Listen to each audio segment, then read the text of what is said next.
કોઈ વાતની અદાવત કે બદલો લેવાની ભાવના જ્યારે મનમાં જાગે ત્યારે ચેતી જવું જોઈએ, નહીતર તેનું પરિણામ ગંભીર આવે છે। કંઈક આવું જ બન્યું અમદાવાદના પોશ વિસ્તારમાં, જ્યાં ફિલ્મી ઢબે થયો ગોળીબાર।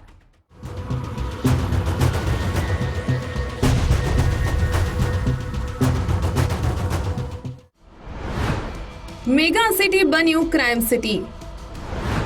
અમદાવાદમાં સરા જાહેર ગોળીબાર, ટ્રાફિકથી ધમધમતા રસ્તા પર ધડાધડ ગોળીબાર, શાકભાજીના વેપારીની ગોળી મારી હત્યા।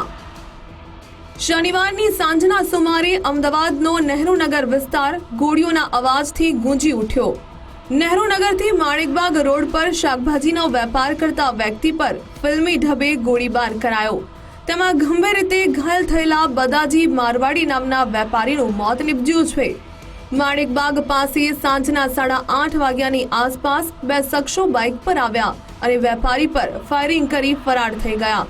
આ બાબતે ફાયરિંગ કરનાર શખ્સો વિરુદ્ધ ગુનો નોંધીને પોલીસની ટીમે શોધખોળ હાથ ધરી છે। આમાં એવું છે કે આ જે બદાજી સમલાજી છે, અહીંયા પોતાની આ શાકભાજીની દુકાન છે ત્યાં બેઠેલા હતા।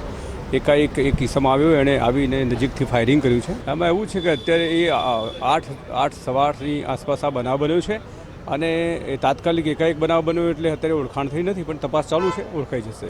કઈ દિશામાં આપણે કઈ રીતે તપાસ હાલ અત્યારે સાયન્ટિફિકલી અને જે હ્યુમન સોર્સિસ છે એનો ઉપયોગ કરીને આગળ વધી રહ્યા છીએ અમે।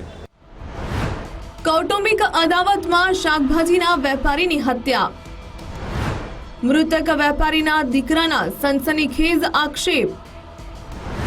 પોલીસની પ્રાથમિક તપાસમાં બે કારણ આવ્યા સામે। નહેરુનગરથી માણેકબાગ શહેરના પોશ વિસ્તારમાંથી એક છે।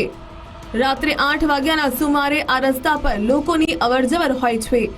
લોકોથી ધમધમતા આ વિસ્તારમાં યુપી બિહારની જેમ ફાયરિંગ કરી આરોપીઓ રફુચક્કર થઈ જતા અનેક સવાલ ઊભા થયા છે। સીસીટીવીમાં કેદ ફિલ્મી ઢબે ફાયરિંગ। સેટેલાઇટમાં રહેતા 65 વર્ષીય બદાજી મોદી મહેરુનગર સર્કલની પાસે બોરાણા શાકભાજી અને મહાલક્ષ્મી ફ્રૂટ નામથી દુકાન ધરાવે છે। શનિવારે રાત્રે 8 વાગે તેઓ દુકાનની બહાર તેમના પુત્ર રતનલાલની સાથે બેઠા હતા। ત્યારે ટાગોર ચોકી તરફથી વાહન પર બે શખ્સો આવ્યા હતા, જેમાંથી એક શખ્સ વાહન પરથી ઉતર્યો અને પોઈન્ટ બ્લેન્ક ગોળી મારી દોડીને આગળની બાઇક લઈને ઉભેલા શખ્સની પાસે જઈને ફરાર થઈ ગયો હતો।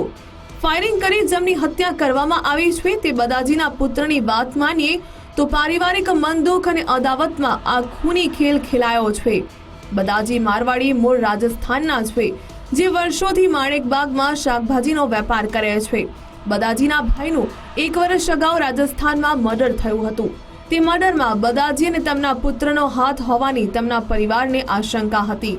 આ સિવાય રાજસ્થાનમાં બદાજીના પિતાની જમીન આવેલી છે। જમીન વિવાદમાં બદાજી અને તેમના મોટા ભાઈની વચ્ચે કોર્ટમાં કેસ ચાલી રહ્યો છે।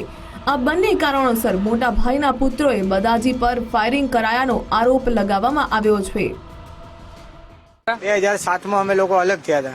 2007માં અલગ થયા અને પછી અમારે એમની જોડે કોઈ બોલો ચાલો છે નથી।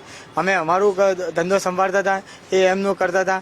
અમારે કંઈ જમીનનું ચાલતું હતું, એ અદાવતમાં એમને અમારે ઝઘડું ચાલતું હતું કોર્ટમાં, બરોબર ને। આ એ બનાવ બન્યો, એમાં એ છોકરાએ મારું નામ લખાવ્યું ને મને ત્યાં રાખ્યો, ત્યાં ગામડે પોલીસમાં રાખ્યો સાહેબે, ને મને પૂછપરછ કરી તો પછી મને છોડ્યો। ઘટનાને લઈને Ellis Bridge, satellite police, zone 7 DCP, LCB અને ક્રાઇમ બ્રાન્ચના ડીસીપી, એસીપીએ ઘટના સ્થળની મુલાકાત લીધી। સીસીટીવીના આધારે આરોપીઓની ઓળખ કરવાની કામગીરી હાથ ધરવામાં આવી છે। બદાજીના પુત્રે જે આરોપ લગાવ્યા છે તે દિશામાં પણ તપાસ કરવામાં આવી રહી છે। અર્પિત દરજી, ગુજરાત ફર્સ્ટ, અમદાવાદ।